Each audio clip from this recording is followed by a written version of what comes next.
Hello and welcome to another Warframe video. This time, I will be sharing to you how I have a lot of fun playing with Ashe, just by using a melee weapon. No, this is not a fatal teleport build. I know how good a fatal teleport build is, as it can one-shot almost all enemies, but I really want to share to you a new style to have fun playing with Ashe using a melee weapon. So, let's cut the long introduction and begin the guide. Shall we?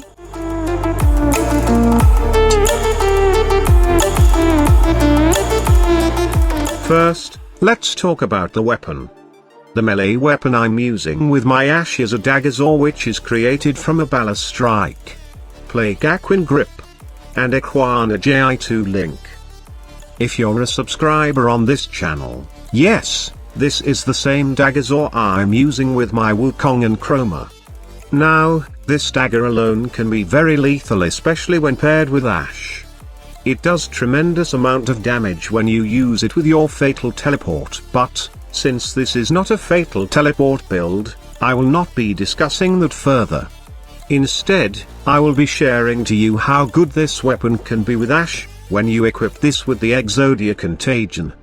This arcane synergies really well with any stealth Warframe, as not only that it can take advantage of the Covert Lethality mod, but, oftentimes, the projectile damage of Exodia Contagion does somehow deal yellow numbers, which are critical strikes, and it also procs the status you're using on the dagger while you are invisible.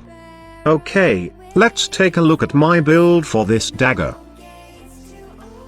For this dagger, I have primed Pressure Point, Spoiled Strike, and Covert Lethality for the huge damage boost. I also have primed Reach for the increase of blast radius, while I added Fury for the increase in attack speed. You can also put the primed version of Fury in there, but it will require an additional format to do so. Sometimes, I use this dagger in close range combat also, which is why I have attack speed and some status mods. Now, you can put any status you want on this dagger. You can have viral, corrosive, gas, or any status, depending on the faction or depending on what you like. Okay, let's now see my mod setup for Ashe. Now this setup is somehow similar to my previous Ashe video, but this time, I've added Power Drift and Intensify for that 145% power strength. At first, I really thought that Corrosive Projection and Seeking Shuriken are enough to strip the enemy armor totally, but I was wrong. Thank you for those awesome people who suggested that I should go for 145% power strength to maximize the armor stripping capability of Ashe. But seriously, it's really weird that Corrosive plus Seeking Shuriken does not totally strip the enemy armor. I mean, these two mods will reduce enemy armor by 100%. Really weird, but anyway, I'll stop complaining here as I finally know how to maximize Seeking Shuriken.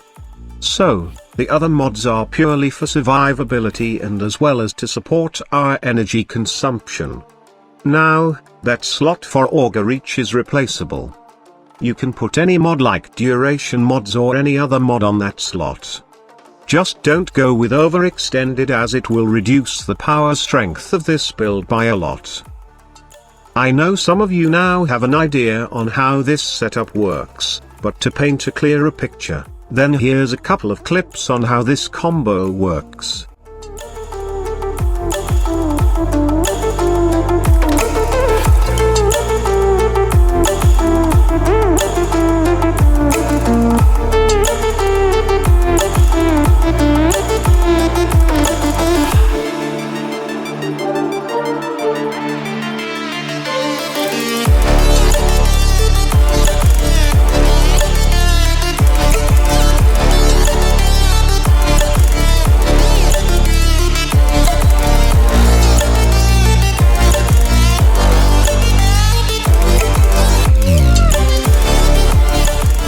I also tried using this setup on the most recent sortie assassination mission.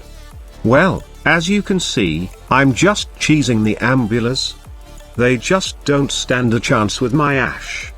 I really have a smooth and easy solo sortie run because of this setup, and I strongly suggest that you try this setup, as I am pretty sure that you will enjoy this one. Okay, I think I have shared everything for this melee-only Ashe build. Next time I will post a video, it will be about Sarin or Oberon. I'm still picking which video should I work first, my Immortal Hunter Oberon, or the Condition Overload Goddess Sarin build. I just can't decide yet, and I guess you'll have to wait and see what I will post next. Anyway, whatever I post first, I'm pretty sure that you'll enjoy this build's 100%, so that's it for me, guys. I do hope that you enjoyed watching this video. Don't forget to leave a like on this video if you did enjoy watching it. If this is your first time visiting my channel, you can always click that subscribe button if you want to see more Warframe videos from me in the future. Again, thank you so much for watching, and see you on my next video.